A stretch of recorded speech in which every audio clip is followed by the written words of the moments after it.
वतन की ओर डाल के प्रेम की डोर, हम चले वतन की ओर डाल के प्रेम की डोर। बाबा खींच रहा है आज सहज ही अपनी ओर, हम चले वतन की ओर।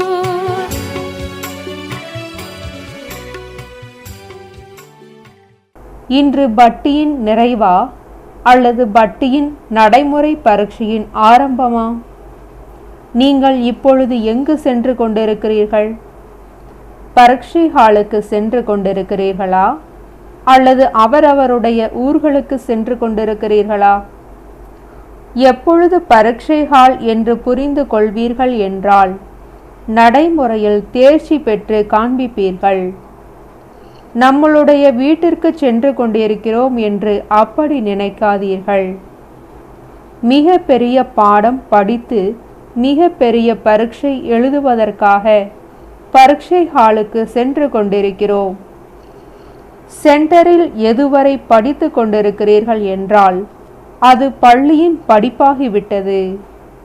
ஆனால் எப்பொழுது மதுபன் வரதான பூமியில் நேரடியாக பாப் தாதா மற்றும் பொறுப்பாளராயிருக்கும் அனைத்து பெரிய மகாரதிகளின் மூலமாக பயிற்சி எடுக்கிறீர்கள் மற்றும் படிக்கிறீர்கள் என்றால் கல்லூரி மற்றும் பல்கலைக்கழகத்தின் மாணவர்களாக ஆகிவிட்டீர்கள் என்று புரிந்து கொள்ளுங்கள்.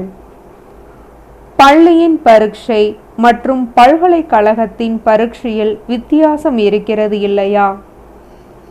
படிப்பிலேயும் வித்தியாசம் இருக்கிறது என்றால் இந்த பட்டியில் பயிற்சி பெற்று கொள்வது என்றால் பல்கலைக்கழகத்தின் மாணவர்களாக ஆவது.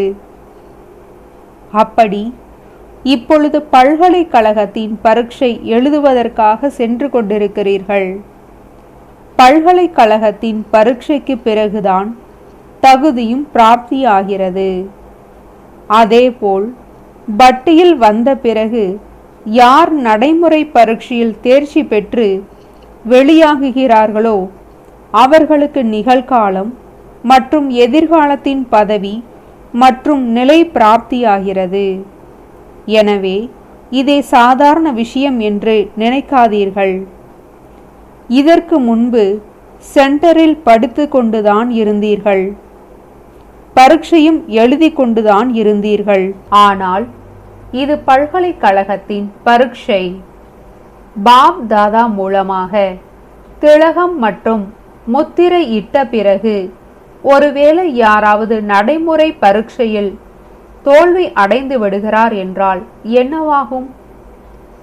பல ஜென்மங்களுக்காக தோல்வியின் கரை இருந்துவிடும்.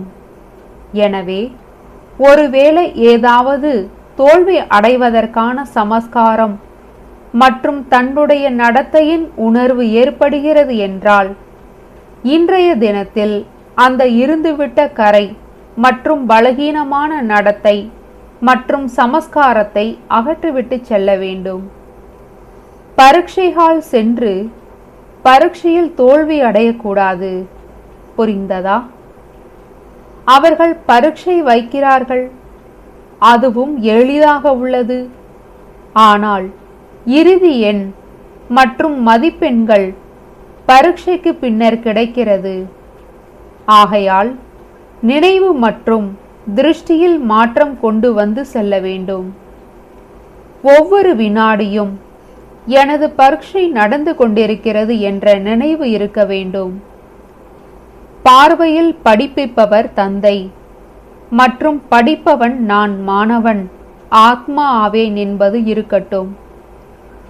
இந்த நினைவு உள் உணர்வு மற்றும் பார்வையை மாற்றிவிட்டு செல்வதினால் தோல்வி அடைய மாட்டீர்கள். ஆனால் முழுமையாக தேர்ச்சி பெறுவீர்கள். எனவே பட்டியை ஏதோ சாதாரண விஷயம் என்று நினைக்காதீர்கள். இந்த பட்டியின் முத்திரை மற்றும் திலகத்தை எப்பொழுதும் நிலைத்திருக்கச் செய்ய வேண்டும். எப்படி பல்கலைக்கழகத்தின் சான்றிதழ் வேலை பெற்றுத்தர செய்கிறது மற்றும் பதவியின் பிராப்தியை செய்விக்கிறது, அதேபோல் இந்த பட்டியின் திலகம் மற்றும் முத்திரையை எப்பொழுதும் தன்னிடம் இது மிகப்பெரிய சான்றிதழ் என்று நடைமுறையில் நிலைத்திருக்கச் செய்ய வேண்டும். யாரிடம் சான்றிதழ் இல்லையோ அவர் ஒருபொழுதும் பதவியை பெற முடியாது. இந்த முறையில் இதுவும் ஒரு சான்றிதழ் ஆகும். எதிர்காலம் மற்றும் தற்சமயத்தின் பதவியின் பிராப்தி மற்றும் வெற்றியின் சான்றிதழ் ஆகும். சான்றிதழை எப்பொழுதும் கவனமாக வைக்கப்படுகிறது. அலட்சியம் இருந்தால் தொலைந்துவிடும். ஒரு பொழுதும் மாயாவின் அடிமை ஆவது, அதாவது வசமாகி முயற்சியில் அலட்சியத்தை கொண்டு வராதீர்கள். இல்லையென்றால் நமக்கு சான்றிதழ் இருக்கிறது, ஆனால் மாயா ராவணன் சான்றிதழ்களை திருடிவிட்டான் என்று புரிந்து கொள்ளுங்கள். எப்படி இன்றைய நாட்களின் கொள்ளைக்காரர்கள் மற்றும் பையை அறுத்து பணம் திருடுகிறார்கள். வெளியில் இருந்து எதுவுமே தெரியாத மாதிரி தன்னுடைய வேலையை செய்வார்கள், உள்ளே காலியாகிவிடும். இதேபோல் ஒருவேளை முயற்சி செய்வதில் அலட்சியத்தை கொண்டு வந்தீர்கள் என்றால் ராவணன் உள்ளுக்குள்ளேயே சான்றிதழை திருடிவிடுவான். மேலும் நீங்கள் பதவியை அடைய முடியாது. எனவே கவனம் வேண்டும். புரிந்ததா? இந்த குரூப் சேவைக்கு தகுதியானதாக இருக்கிறது.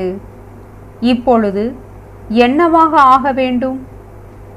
எப்படி சேவைக்கு தகுதியானவர்களாக இருக்கிறீர்களோ அதேபோல் இப்பொழுது சேவையில் ஒன்று திரிகாலதர்ஷியின் சென்ஸ் ஞானம் நிரப்ப வேண்டும் மற்றும் இரண்டாவது ஆன்மீகத்தின் எசன்ஸ் சாரம் நிரப்ப வேண்டும். எப்பொழுது 3 விஷயங்களும், அதாவது சேவை, சென்ஸ் மற்றும் எசன்ஸ் சேர்ந்து விடுகிறது என்றால் எசன்ஸ் சூட்சமமாக இருக்கும் இல்லையா? இந்த ஆன்மீகத்தின் எசன்ஸ் மற்றும் திரிகாலதர்ஷியின் நிலையின் சென்ஸ் நிரப்புவதினால் சேவைக்கு தகுதியானவரின் கூடவே வெற்றி அடைபவராகவும் ஆகிவிடுவார். எனவே சென்ஸ் மற்றும் எசன்ஸை ஒவ்வொருவரும் தனக்குள் எவ்வளவு நிரப்பியிருக்கிறார்கள் என்று சோதனை செய்ய வேண்டும். இப்பொழுது நேரம் இருக்கிறது. எப்படி பரீட்சை ஹாலுக்கு போவதற்கு முன்பு 2 மணி நேரம் கூட தயார் செய்துவிட்டு செல்வார்கள். உங்களுக்கும் பரீட்சை ஹாலுக்கு செல்வதற்கு முன்பு உங்களை தயார் செய்வதற்காக இப்பொழுது நேரம் இருக்கிறது. எப்படி ஏற்கனவே கூறியது போல் பிரம்மா குமாரரின் கூடவே தபஸ்வி குமாரராகவும் தென்பட வேண்டும். அவர் தன்னுடைய கண்களில், முகத்தில் ஆன்மீகத்தை தாரணை செய்திருக்கிறார். அவர் வந்தவுடனேயே அலௌகிகமாக விலகியிருந்து மேலும் அனைவரின் அன்பிற்குரியவராகவும் பார்க்க தென்பட வேண்டும். பட்டியில் வந்திருப்பவர்கள் மட்டுமின்றி மதுபனிற்கு யாரெல்லாம் வருகிறார்களோ அவர்கள் அனைவருக்கும் இந்த தாரணைகளை விசேஷ ரூபமாக செய்ய வேண்டும். பட்டி வெற்றி நிறைந்ததாக இருந்ததா? ஆசிரியர்களை பார்த்து இவர்களின் படிப்பின் வேகத்தில் நீங்கள் திருப்தியாக இருக்கிறீர்களா? நீங்கள் மாணவர்களை பார்த்து பட்டியின் படிப்பினால் உங்களுடைய முயற்சி செய்வதில் திருப்தியாகி விட்டீர்களா? ஏதாவது செய்ய வேண்டியது இருந்துவிடவில்லையே? இப்பொழுது இருந்துவிடவில்லை என்றால் பின்பு எப்பொழுதாவது இருக்குமா என்ன? இந்த தன்னுடைய பாதுகாப்பிற்கான சாதனத்தை தேடுகிறார்கள். ஏதாவது ஆகிவிட்டது என்றால் இதை கூற முடியும் இல்லையா? என்று நினைக்கிறார்கள். ஆனால் இதன் மூலமாக கூட பலகீனம் வந்து விடுகிறது. எனவே பின்பு இதையும் ஒரு பொழுதும் யோசிக்காதீர்கள். ஒரு பொழுதும் தோல்வி அடைய மாட்டேன் என்று அப்படி யோசியுங்கள். ஒரு பொழுதும் தோல்வி அடைய மாட்டோம் என்று இப்பொழுதும் இருக்கிறது. மேலும் பல ஜென்மங்களுக்கும் உத்திரவாதம் இருக்கிறது. இதைத்தான் முழுமையாக தேர்ச்சி அடைவது என்று கூறுவோம். குமாரர்களின் விசேஷமே அவர்கள் என்ன விரும்புகிறார்களோ அதை செய்ய முடியும் என்பதுதான். இந்த மனோபலம் அவசியம் இருக்கிறது. ஆனால் ஒவ்வொரு எண்ணம் மற்றும் ஒவ்வொரு வினாடியையும் அர்ப்பணம் செய்வதற்கான மனோபலம் தேவையாக இருக்கிறது. குழந்தைகளுக்கு அனைத்தையும் அர்ப்பிக்கப்படுகிறது தான் இல்லையா? என்னென்ன இருக்கிறதோ அதை அனைத்தையும் குழந்தைகளுக்கு கொடுத்து விடுவார்கள். அப்படி நீங்கள் அனைவரும் வாரிசாக ஆக்குகிறீர்கள் மற்றும் ஆகவும் செய்கிறீர்கள். எனவே எப்படி மற்ற மனபலம் இருக்கிறதோ அதேபோல் அனைத்தையும் அர்ப்பணம் செய்வதற்கான மனோபலம் தேவையாக இருக்கிறது. அதை இங்கிருந்து நிரப்பிக் கொண்டு செல்ல வேண்டும். எப்பொழுது அனைத்தையும் அர்ப்பணம் செய்து விட்டீர்கள் என்றால் என்னவாகி விடுவீர்கள்? பற்றுதலை வென்ற நிலை. எப்பொழுது பற்றுதல் அழிந்து விடுகிறது என்றால் பந்தனத்திலிருந்து விடுபட்டவர் ஆகிவிடுகிறீர்கள். மேலும் பந்தன முக்தானவர்கள்தான் யோகயுக்த் மற்றும் ஜீவன் முக்தாக ஆக முடியும். புரிந்ததா? இப்பொழுது உங்களிடம் சங்கம யுகத்தின் எந்த பொக்கிஷம் இருக்கிறது? ஞான பொக்கிஷத்தையோ தந்தை கொடுத்திருக்கிறார். ஆனால் அவரவருடைய பொக்கிஷமாக என்ன இருக்கிறது? இந்த நேரம் மற்றும் எண்ணம்.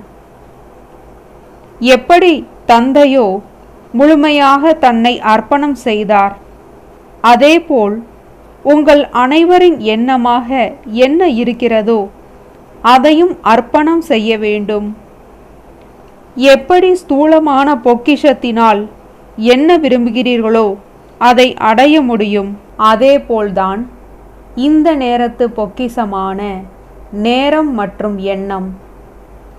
இதன் மூலமாக கூட நீங்கள் என்ன பிராப்தி செய்ய விரும்புகிறீர்களோ அதை இவைகள் மூலமாக பிராப்தி செய்ய முடியும். முழு பிராப்தியின் ஆதாரம் சங்கமயுகத்தின் நேரம் மற்றும் உயர்ந்த எண்ணம், அதாவது நினைவு. இதை அர்ப்பணம் செய்ய வேண்டும். முழுமையாக அர்ப்பணம் செய்துவிட்டு சென்று கொண்டிருக்கிறீர்களா? அல்லது கை செலவிற்காக ஏதாவது தன்னிடம் வைத்து கொண்டிருக்கிறீர்களா? கடைசி நேரத்திற்காக கொஞ்சம் ஏதாவது ஒரு மூலையில் ஒளித்து வைத்திருக்கவில்லையே? பை முற்றிலும் காலியாகிவிட்டதா? குமாரர்கள் பாப் தாதாவிற்காக ஒரு பாடல் பாடினார்கள். இன்றைய நாட்களிலோ மதுபனின் ஒவ்வொரு மூலையும் காலியாக இருப்பதில்லை. ஆனால் ஒவ்வொரு இடத்திலும் நட்சத்திரங்களின் மினுமினுப்பு பார்க்க தென்படுகிறது என்றால் காளி என்று ஏன் கூறுகிறீர்கள்? எப்பொழுது சூரியன் வியக்தத்திலிருந்து அவ்வக்தமாகிறதோ அப்பொழுது நட்சத்திரங்கள் தெளிவாக தென்படுகின்றன. அப்படி தந்தை வியக்தத்திலிருந்து அவ்வக்தமானதே உலகத்திற்கு நட்சத்திரங்களின் மினுமினுப்பை காண்பிப்பதற்காகத்தான். ஆனால் காளி என்று ஏன் கூறுகிறீர்கள்? ஸ்தூலமான சூரியனை அஸ்தமம் ஆகிவிட்டது என்று கூறுகிறார்கள். ஆனால் இந்த ஞான சூரியன் வியக்தத்திலிருந்து அவ்வக்த ரூபத்தில் இருக்கிறார். ஆனால் நட்சத்திரங்களின் உடன் இருக்கிறார். சாகார ரூபத்தில் எப்பொழுதும் துணைவனாக ஆக முடியாது. சாகார ரூபத்தில் இருந்த போதிலும் எப்பொழுதும் உடன் இருப்பதாக அவ்யக்த நிலை மற்றும் அவ்யக்த துணைவன் என்று நினைத்தீர்கள். அப்படி இப்பொழுது கூட எப்பொழுதும் துணையாக அவ்யக்த ரூபத்தில்தான் இருக்க முடியும். ஏனென்றால் அவ்யக்த ரூபம் வியக்த உடலின் பந்தனத்திலிருந்து விடுபட்டிருக்கிறது என்றால் உங்கள் அனைவருக்கும் கூட எப்பொழுதும் துணை கொடுப்பதற்காக, இந்த உடலின் நினைவிலிருந்து விலகுவதற்காக இந்த அவ்யக்த பங்கு நடந்து கொண்டிருக்கிறது. பாப் தாதாவோ ஒவ்வொரு நேரமும் அனைத்து குழந்தைகளின் கூடவே தான் இருக்கிறார். முதலில் ஒரு பாடல் உருவாக்கப்பட்டிருந்தது. அதாவது, மாதாக்களே ஏன் மனம் கலங்குகிறீர்கள்? இந்த பாடலை சகோதரிகள் கூறினார்கள். இப்பொழுது கூட ஒவ்வொருவரின் நிரந்தர துணைவனாக இருக்கிறார். ஆனால் யார் விரும்புகிறீர்களோ அவர்கள் அனுபவம் செய்ய முடியும். இப்பொழுது அனுபவம் செய்வதற்காக எப்படி தந்தை அவ்யக்தமாக இருக்கிறார், அதேபோல் அவ்யக்தமாகிதான் அனுபவம் செய்ய முடியும். இந்த அலௌகிக அனுபவம் செய்வதற்காக எப்பொழுதும் வியக்த உணர்விலிருந்து விலகி அவ்யக்த தேசத்தின் நினைவினால் விலகிய, அதாவது சாட்சியாக ஆவதினால்தான் ஒவ்வொரு நேரமும் துணையை அனுபவம் செய்ய முடியும். புரிந்ததா? நல்லது.